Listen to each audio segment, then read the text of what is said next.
अस्सलाम वालेकुम मेरे प्यारे भाइयों। हजरत शुएब अलैहिस्सलाम और उनकी कौम। दोस्तों, अल्लाह ने इंसान की हदायत के लिए हर दौर में नबी भेजे। ये नबी सिर्फ इबादत की दावत नहीं देते थे बल्कि जिंदगी के हर पहलू को दरस्त करने आए थे। इन्हीं अजीम हस्तियों में से एक हजरत शुएब अलैहिस्सलाम है, जिन्हें एक ऐसी कौम की तरफ भेजा गया जो जाहिरी तौर पर खुशहाल मगर अंदर से अखलाकी तौर पर खोखली हो चुकी थी। ये वाकया सिर्फ माजी की कहानी नहीं बल्कि आज के इंसान के लिए एक जिंदा सबक है। प्यारे भाइयों, कौम शुएब कौन थी?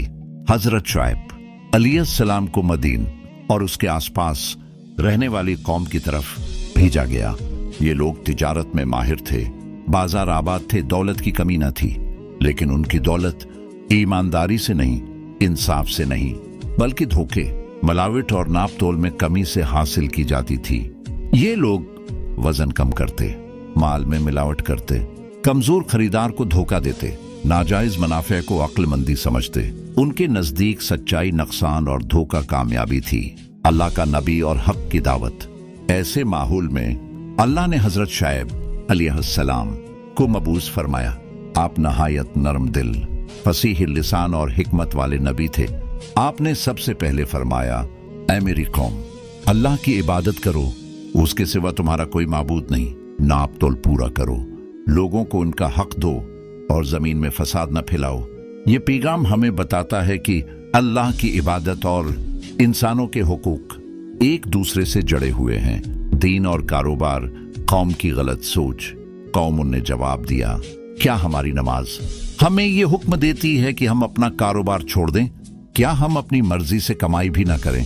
क्या हम तुम्हारी बात मानकर खसारे में जाएं? यहाँ कौम की असल बीमारी जाहिर हो गई। उन्होंने दीन को दुनिया का दुश्मन समझ लिया।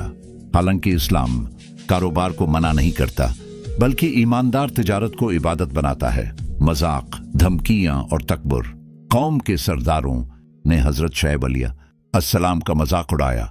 कहने लगे, तुम बहुत नेक बनते हो, हमें हमारे तरीके छोड़ने पर मजबूर न करो, वरना हम तुम्हें और तुम्हारे मानने वालों को शहर से निकाल देंगे। ये वो मकाम था जहां हक के सामने तकब्बर, सच के मुकाबिल गुरूर और नसीहत के बदले धमकी आ गई। नबी की साबित कदमी। हजरत शुएब अलैहिस्सलाम ने निहायत दर्द के साथ फरमाया, मेरा मकसद सिर्फ इस्लाह है। मैं तुम्हें वही कहता हूं जो खुद करता हूं, मेरा भरोसा अल्लाह पर है। ये अल्फाज हमें सिखाते हैं सच्ची दावत वही होती है जिसमें अमल शामिल हो। आई कौम की जद और सरकशी। वक्त गुजरता गया मगर कौम सुधरने के बजाय और बिगड़ती गई। धोखे को हुनर समझने लगी, जुल्म को कारोबारी हिकमत और सच्चाई को बेवकूफी। जब बुराई आम हो जाए और हक को जानबूझकर ठकरा दिया जाए तो अल्लाह की पकड़ आती है। अजाब से पहले की मेहलत। अल्लाह फौरन अजाब नहीं देता, पहले मोहलत देता है, नसीहत करता है, मौके देता है। कौम शुएब पर भी पहले शदीद गर्मी, बेचैनी, खौफ छा गया, आज़ब। फिर एक दिन आसमान पर घने बादल छा गए। लोग खुश हुए, समझे शायद बारिश होगी। सब लोग इन बादलों के नीचे जमा हो गए, लेकिन वो बादल रहमत नहीं बल्कि अजाब थे। अचानक जोरदार चीख सुनाई दी, जमीन लरज उठी, शहर पल भर में वीरान हो गया। वो लोग जो दूसरों का हक मारते थे आज खुद सब कुछ हार गए। हजरत शुएब अलैहिस्सलाम ने फरमाया, ऐ मेरी कौम, मैंने तुम्हें अल्लाह का पैगाम पहुंचा दिया था, अब मैं तुम पर अफसोस के सिवा क्या कर सकता हूं। ये अल्फाज नबी के दिल की गहराई को जाहिर करते हैं। मेरे भाई, ये वाकया आज के लिए भी इतना ही जिंदा है। अगर आज दुकानदार वजन कम करे, मिलावट करे, झूठ बोले, नाजायज नफे कमाए, तो वो भी कौम शुएब के रास्ते पर है। इस्लाम कहता है, रिज़्क़ अल्लाह देता है, ईमानदारी में बरकत है, धोखे में नुकसान है। कम मगर हलाल रिज़्क़ ज्यादा मगर हराम दौलत से बेहतर है। ये वाकया हमें याद दिलाता है, दुनिया आर्जी है, असल हिसाब आखिरत में है।